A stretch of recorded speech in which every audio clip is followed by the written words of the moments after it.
So then once it's installed, you need to actually get to the administrative panels on a regular basis. So let's see, we don't want to go there. So this is the actual WordPress site that I have hosted myself. And when I'm logged in, they give me a navigation bar up here for administrative functions. So I'm logged in. This is Safari. So I'm going to go over to Chrome where I'm not logged in. Refresh, and it's one of these. Okay, so here it is again over here, and you can see there's no administrative panel running across the top. This is how everybody sees the website. Of course, it's very boring right now because we haven't done much to it. It's just got one post to it. And then users use this, however you have decided to customize it. So go back over to the live administrative panel, and wait for that to refresh. Okay, so now we're in the administrative side, so you can toggle in and out of the administrative panel. So these are all the administrative menu choices here for administering, adding posts, pages. There's a whole bunch of different terminology items here, and I'm just going to scan around to a few of them to get a picture of what all these terms mean, and so you can work with them. The latest version is 3.8.1. And it's very important to try to keep your WordPress up to date. And when you update it, that's always a risk that something would go wrong, especially if you've customized things. So it's good to have backups to it. I have had very little problem with updating WordPress automatically. So normally I just back up the database and then go with it. And then if I have a problem, I just have to reinstall software or something like that. But it hasn't happened to me, except over when I abandoned the site for a couple of years and then came back to bring it back alive and had to upgrade several versions. Then you're asking for trouble. So if you keep it up to date. And they did go through 206, 207, 208, somewhere in there they had a lot of security problems. Even Google got on their back, and they cleaned all that up too. So it's the other reason for updating it. So this is the back end. So for example, there is a post on here, and if I go to posts, this will be a list of all the posts I have on the website.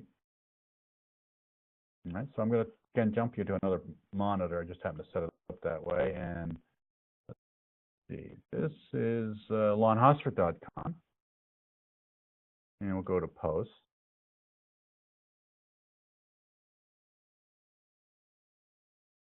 And you can see I have pages and pages of them. 7 pages full of posts over time. And I can hit and change any one of them right now if I wanted to.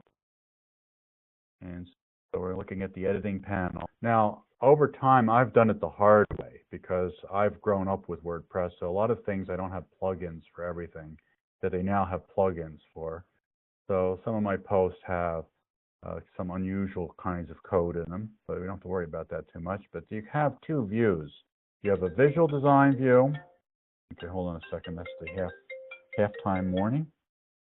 I should really look up and make sure no one said I died. Okay, I assume it's still running. What was I going to say here is that you're going to have a visual view and a hands-on view. They call it text view. Text view, you're actually seeing the HTML. So those who are in the courses over at Raritan, and I mentioned to you that the knowledge of HTML can help you in many areas. Here is one of those areas, because when you're doing your pages, even though WordPress does a lot of the work for you, the menus, the navigation, the theme layouts, all that general work is done. You don't touch any of that unless you want to get into the actual code. You're just writing the article HTML. And so since I know more than the average person, I do things that they don't even let you do. There's no way to put a div tag in on this little menu bar up here. But I learned that you can do it. And I wanted to do something special in that particular case. And then they have a visual view. But the trouble with me clicking the visual view is that if I've done something special like this, visual view usually strips it out. So if I don't want to do that, I'll go back over to the I just created. Okay. So we're back over here. Here's a little hello world. I'm going to go in and edit that one. So this is the visual view. This is the HTML view. So when I'm in the visual view, I just type away.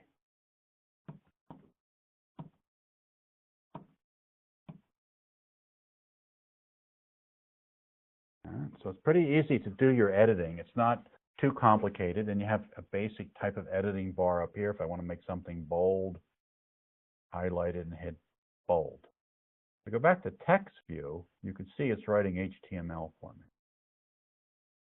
Back to visual view.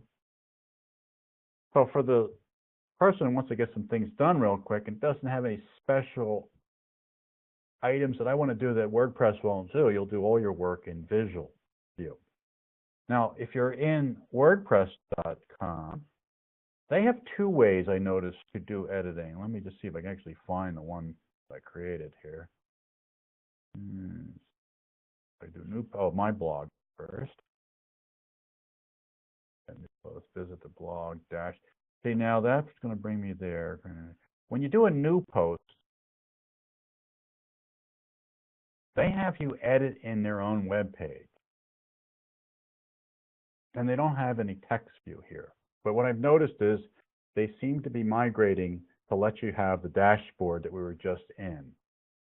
And if I go back to my blog and hit dashboard, I think when you go to edit posts, you're in a similar dashboard that you would be in when you're hosting your own. But it's actually different in the fact that they already have pre-set up features in here. And so as we go through the various lesson sessions, we'll point out some of these differences. But for example, you will not have, let's see, I find one. You don't have this one in your own hosted one. Set up polling, ratings, and feedback. That in your own hosted one, you'd have to add those as a plugin. You'd have to find somebody to produce something that does polling, and then you would add it. And we'll see how that's done. It's not really hard to do, but you still have to do the research and pick somebody. And they're usually free. A lot of them are free with an update. But so we are in the hosted WordPress.com, and they are actually giving us the back-end administrative panels. And they have some things in here that are pre-made. I don't know how many are in the store, for example, does not exist. I don't know what all this is about, but it'll be interesting to see. I think you have to go to the premium, though, to make this work. So if you have different domains, a premium version. I don't know what OmniSearch is, but there's a whole bunch of features that are already in here. If I go back over to too many clicks, this is the one that I'm hosting. You don't see those choices popping up, just the basic. All right, so in editing, which I was just trying to give you a picture of the editing, and at the 100 in Computer Club, I'm trying to get people to write articles for the 100 in Computer Club one, and I hope they were going to sign up. They signed up, they didn't show up. I could beat them over the head. But basically, they are, they would get them to do some editing. They can go in and just type like a regular word processor and edit it. And then you can preview the changes and then finally publish them. That's basically what you do. You need a nice title. You write. You can preview. What preview does opens up another panel, another tab.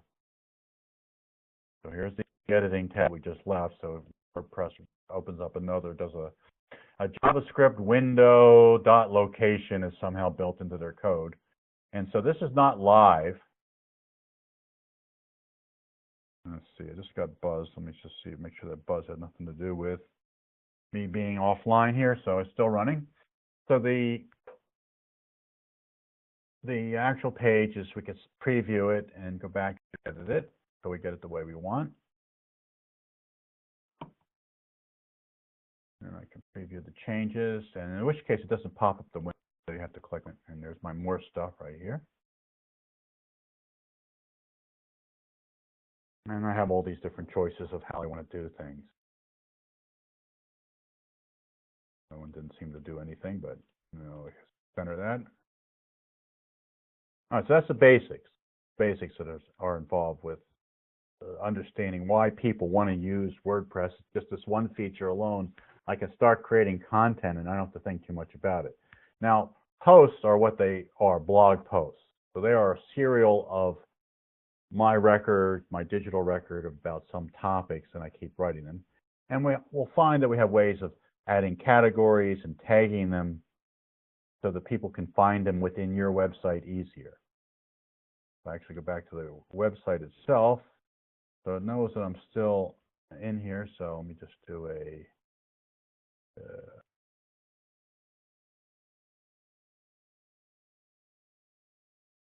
usually have a little save button here, but you got to just make sure I don't. Now what will happen is it will put this into the revision history. So another thing that you realize is they actually have a revision history. So as you're working, it's keeping track of the revision. So I'm going to abandon the revision. I don't really care. And I wanted to go to the actual site. So it kills the revision. So on the site, for example, I have categories. The default category is uncategorized. So I want to get that changed right away. But this is automatically assigned to categories. So if I click on this, I'll get a web page with all the blog posts that are assigned to categories.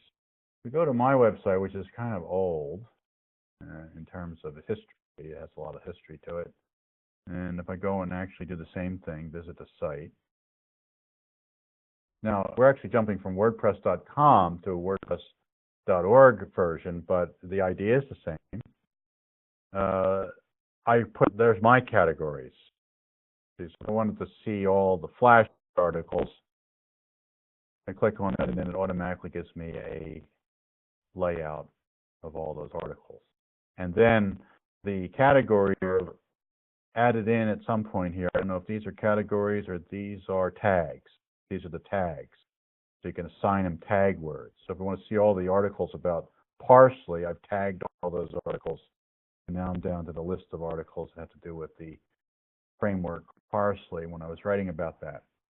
And categories are something you're going to put on the sidebar. All right, so coming back to neither one doesn't matter. I'll go back to the one we were on. Go back into the actual dashboard. We come to posts. We go to categories. We can rename this one. And we can say general.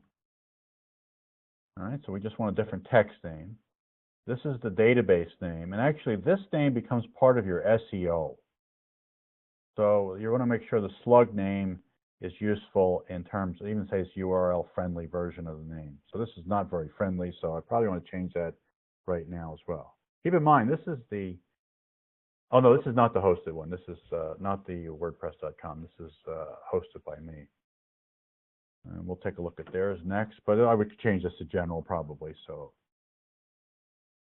that when that URL that when somebody searches for categories, general, that becomes a URL, and that URL can be picked up by Google, and it can be part of your search environment. And of course, you can create layers.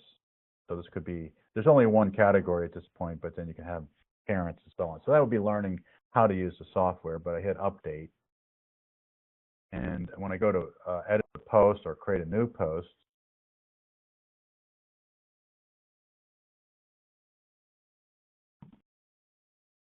let's see how categories matter in SEO. And so that'll be my article. And over here on the side, I have a list of all categories, and I can actually, in the posting, I can probably add a new one here. And then I can, rank them, and I can actually do a little bit of editing over here rather than the main editing area for the categories while I'm actually working. And it gives me a list of the most used ones after you have several articles written. And so this will be my article by Hossford. Now, you don't have to put this in because there are users for your blogging site.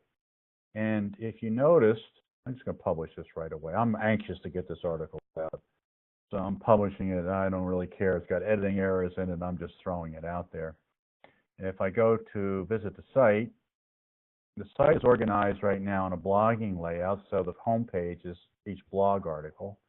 But you might see, depending on how you have the layout, you might see the name of the author as part of the default layout that they give you. In this case, it's not doing that.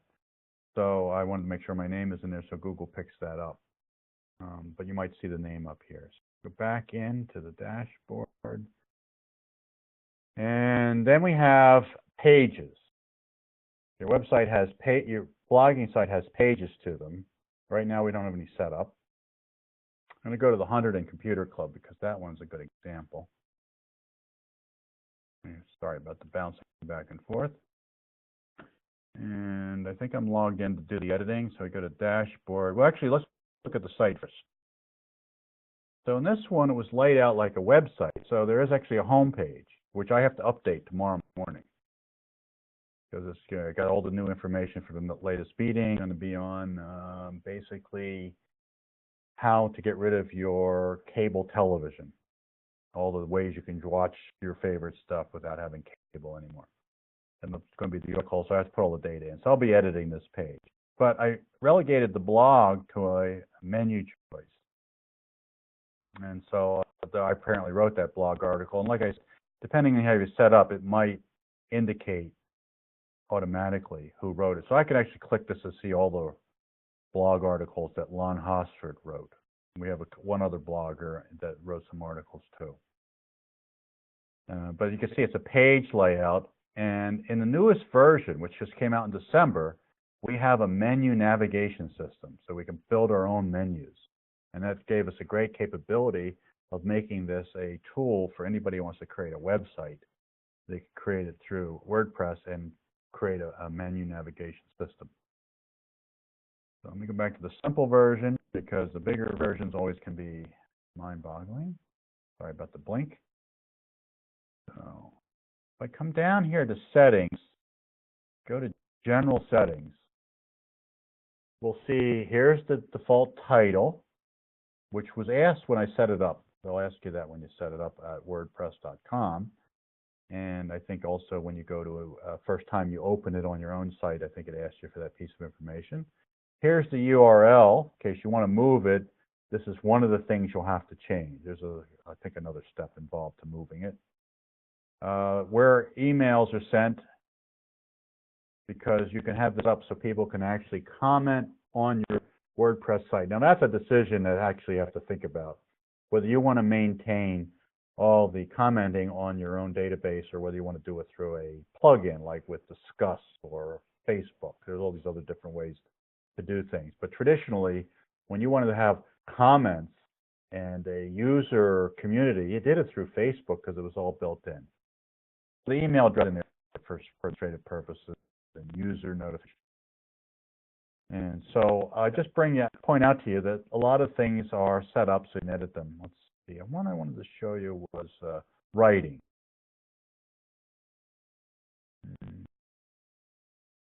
The default category when you write a new article. The layout of the article. Actually has some different layouts for articles or pages. You can post through email once you set that all up. So you can go to your email, send yourself your blog and email, in which case it would post the article. So if you're on the road and you need to write articles, like you're in the bus terminal and you want to post it, you don't want to go through the interface, you can do it that way.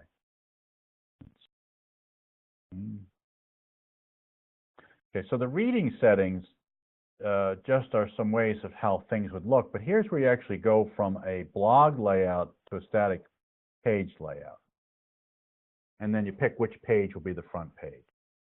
Right, so this one's not set up that way, but the 100 and Computer Club is set up that way. So this is just giving you I'm opening the door to the back end so you can see the amount of things that you can get involved with. You can have different users and give them different levels of authority for what they're allowed to do. For example, we can create bloggers who can only blog articles but can't change pages. We can take pages and give particular users the ability just to edit that page.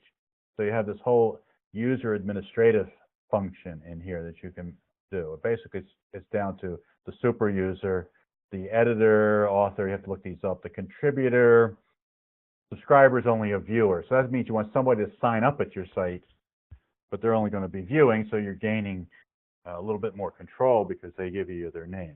Again, you might want to use instead something like MailChimp for subscribers rather than subscribers to your site. People may be more attuned to doing that. This, you have subscribers to your site. I used to use this in the past, but now I use a third party and just use the plugin. So it's just the point is you're going to have one user. This is the user was set up when the site got started. And if I go in and edit this user, there's some cute items like what colors you want, what your icon is. But down here, you can put a little bio about yourself, but here you can change the password. Put in a new password here. I just put in Mavericks, which is the new operating system version for Apple, and now they have this pop-up everywhere about the iCloud keychain. I haven't really absorbed that one yet. I got an idea what it's for. I just don't know whether I want to use it. Anyway, you can change the password here for the actual super user or this particular user. And now I'm going to go back to my site because it's a good example. This just to give you a bigger picture of things. This is 100 and this is 100 and still. This is Lon Hustard. Okay, so there's things I want to do that are not built in to WordPress if you go and install it yourself. So let's take a look at some of those. So those you add through plugins. So this is a filter up here. I just went with the active ones. I have plugins that I don't use. I had them at one time. I stopped using them, or I tried them for a while. I tried this Blue Wrench video widget sometime in the past. Who knows when?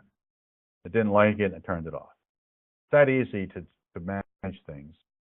Of course, if you used it in any post, you might want to go take it out of those posts, but you can turn it on and off. So one thing is I want an SEO management system, something that will automatically update the pages so they have the right metadata in them. So I use this one. Is it a good one or is it a bad one? It's free and it gets good ratings. I am a Bluehost affiliate. So they have a little plugin they made so that I can have their Bluehost icon on my page, and when you click it, it would get my affiliate ID would go along with it. WordPress doesn't like you putting in iframes, but there's a guy that wrote a plugin so you could do iframes. You have to use the syntax over here to do it. So there's any time you need it. So apparently somewhere along the line I needed to do iframes, and WordPress at that time didn't like them. Now I don't know, this latest version might like them, I'm not sure. Google Analytics, there's a plugin, so that means all the pages are automatically picking up the Google Analytics. Now if we take a look at one of these, like let's look at the sitemap one. Definitely want one of these. I didn't really want to go there. This is actually editing it. I want to go to the management. So plugins. This is the updating page. Keep it updated, see who wrote it, find new ones.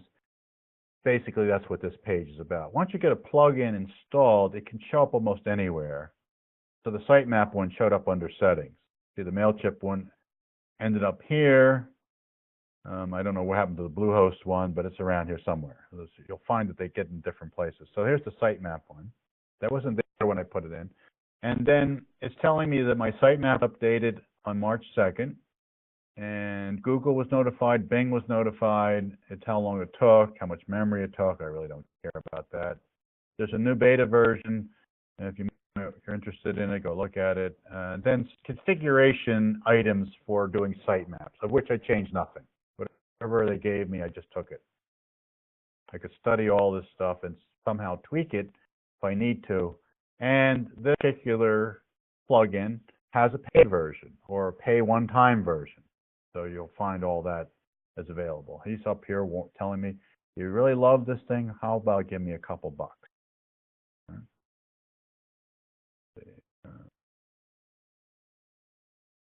Syntax highlighter, because I write articles about code. I like a syntax highlighter. So this is the administrative page, but it's a plugin. I'll find it somewhere in the list here. In fact, there's probably a few I tried and deactivated. I have to like this one. Actually, this is the the guy that makes the one that most people use, although I've seen some new ones coming around I'm interested in. So that's what plugins means. I just didn't want to try to show you every one of them and understand each one of them, because each one could be a 15 to 20-minute discussion just on what it is and why you have it. But now you understand what a plugin, the lingo involved. Another lingo item would be themes. So I clicked on appearance. These are all themes that I have actually uploaded to my website. They're actually up there. And I can switch from one theme to another, and all of a sudden the website will look like that theme. So some people used to call it skinning, but it's more than skinning. It's a navigation, the layout that's involved. Right now I'm using 2014, which is the new one that came out with the latest WordPress that gives you a free version of something that will be responsive layout. So as your WordPress gets smaller, it relays out the pages. And so the themes, you can get free ones and you can get subscription versions of them. And you can get packages with many of them in them, but they're just a bunch of files. So let me just take a look at that. And so we've run out. I'm just getting the right screen up here. And then I'm going to be right over. Here we go. All right, so when you upload them, you'll use the administrative interface, but they're put into, let's see, I think they're under here. Yeah, here's a folder called themes. And here would be all the themes that you have tried. All the code, the files. Somebody wrote all this stuff. There's nothing more than to actually get the theme and install it. And you do that from your administrative panel. We'll go back and take a look at that. Same thing with plugins. Any plugins that you have will be in this file, this folder here. The users, when you actually install a plugin, that's where it would go. In the old days, you actually would FTP it and have to know to FTP it to these folders. The newer versions will do it automatically for you. One other thing is we haven't talked about yet is media. Media goes into uploads. So this is a content area, so you need to make sure this is always backed up, the uploads folder. I uploaded one graphic image today, and it created 3 from the original for the different uses that this particular version of WordPress actually took the graphic image and cut it up for me into these different sizes automatically. But if I lose the website, these graphic images are only here except for the original. So that's another area that you want to consider backing up if you are hosting yourself, is the uploads folder. And other than that, everything else is code. In other words, that's under content, under uploads. Everything under uploads, PDFs, anything you want to have on your site that's your content. By default, WordPress will put it there. It doesn't have to be there. It could be anywhere. But if you just want to keep it all within the family of WordPress, then all your content goes in there that's not as part of the database itself. And that's how that kind of works. So I go back to some of these running ones over here. Oh, actually, let's go back to the one I was on. So this is the WordPress.com hosted version. So they now have access to this blogging. How do I get to it? Like here? There, down here. Still not used to their interface. But so let's go back one. I'm just learning this one a little bit myself, and I keep opening up more tabs. It's annoying. They actually run statistics and things for you. Here's the stats for this site so far today. 23 views, all by me. So they run their own statistics. So there's a lot of built-in things with the WordPress.com hosted version. They do all the work for you. If we go back to the dashboard, well, they do create a lot of tabs, don't they? They keep opening up new tabs. So if you're in the dashboard, there is, you'll find some of this information in here, site stats, and probably a configuration. We're seeing it again in the administrative panel. I don't see any administrative functions. But one thing that's missing here is plugins. So you can't do the plugins in the hosted version. The plugins have to be done through the other screen, any of the plugins that they have available. So I have some websites that have done comparisons back and forth between the hosted version at WordPress.com and do-it-yourself version. So there's pluses and minuses to both. The pluses, off the top of my head, if I was rattling around, unlimited plugins. Any kind of plugin or write one yourself would be hosting it yourself. And the WordPress.com, they have a series of hopefully really good in all the major categories, but you're stuck with whatever they have. You can't update that beyond it. Now, I think they have some 100 or so plugins, but it's not a menu choice. You just don't have a choice on the actual items. So back on themes, themes are also not, oh yeah, here they have appearance here, so we can do themes here. So I like that theme, actually. I was kind of impressed, but let me go to the summertime theme. I'd rather use that one, and I'll activate. Now, normally on your site, you have to upload first. If you put yourself, you upload, there's a file that you upload. Okay, so somebody involved with this, it made me nervous there for a second. And there it is, I have the layout. Everything's being reorganized to a different layout. Content's all the same, different layout. Don't like that. Went to appearance again. Themes.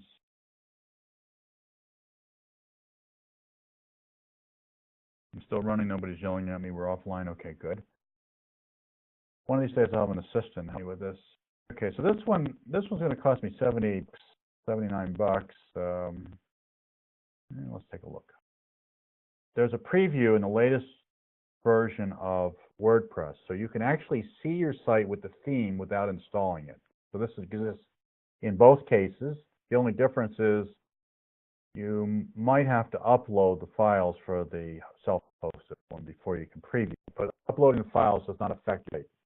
So now I can kind of see how this theme works, and I can play around with some of the features that I'm going to eventually be allowed to play with for this theme. Apparently I can put in a contact. There's a screen with contact information in this theme. There's something to do with social icons, so I can put in all the URLs. So this theme has something to do with social. So research has to be done for picking a theme out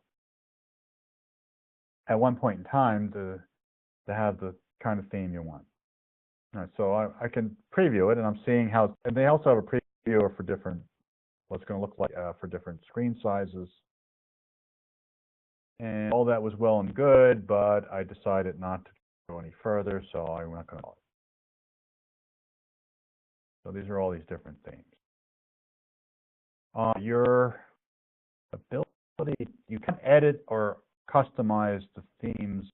Let's customize as it. Customize that screen.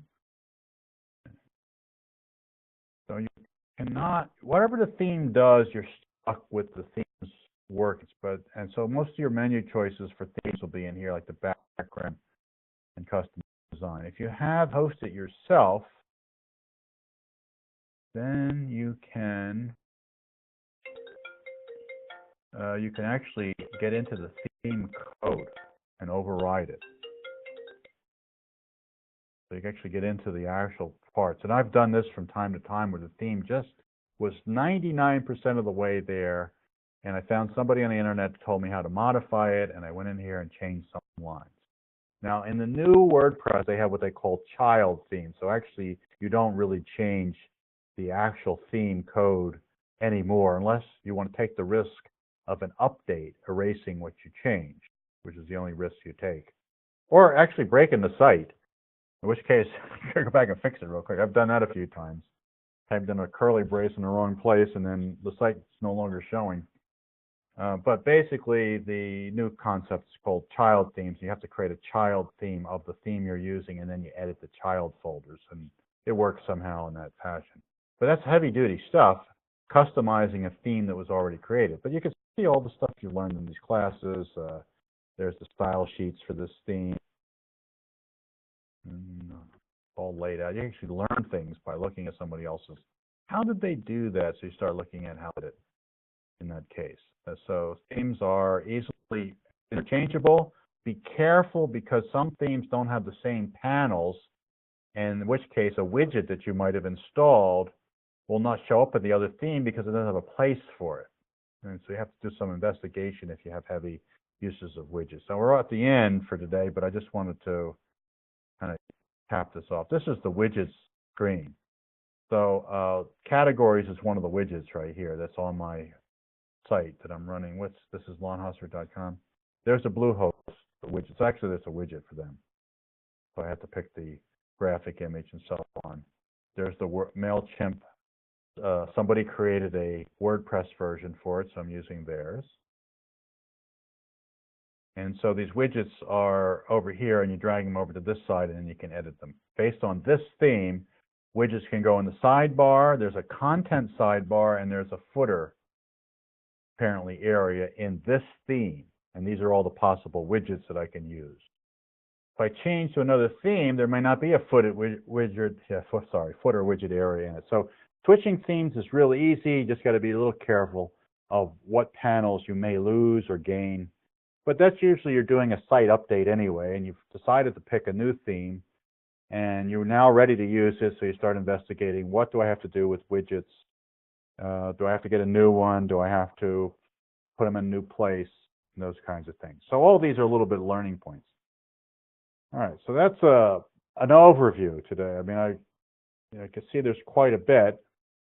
You can start learning about WordPress real quick without any penalty by going over to WordPress.com and creating a WordPress site without even a domain name, just a free version of it. And you get to start to see a lot of the choices that are in here, with the idea that if you do decide to host it yourself, you have more capabilities, but less things ready to go. That's a big difference. So you're being coddled over there. And so if you just come in and you end up with one that will have WordPress.com as a domain name, and then you'll be able to put whatever you want as a subdomain name, as long as it's available. So you can't use lawnhustler.wordpress.com because I managed to grab it today. So it's not possible as a subdomain at their WordPress.com. But there's a screen that checks the one that you're going to try, and then you can get started right away just to get a feel for the software, some of the terminologies. But keep in mind, a lot of the choices in this version you will not necessarily find. You have to get your own polling plugin, your own ratings plugin, if you want those things in the first place. You may not even want them. You don't want people rating your web pages if you have an audience of malcontents. You never know who you might get. So that's a choice you have to make in terms of whether you need ratings at all in the first place, and if you do, you want to manage them. But again, some of these are similar. This is an interesting one I saw today. Apparently they've added to WordPress this thing here. It's something about you can have a protest running on your web site. I also forgot, I think the free version, WordPress.com may run ads on your blog. I think that's one of the things that you have to endure. So they'll run ads, like Blogger does the same thing. They'll run ads as part of it, and they get the commissions for the ads, not you. But if you're running your own version, I think in WordPress.com, you may have to go all the way up to the business level to collect advertising revenue. But definitely, if you're running your own version, you just decide which kind of advertising place you want to use. I use Google AdSense. I find my blog somewhere on here. And this way you have windows open, you go see. All right, so just to cap it off, I can run ads.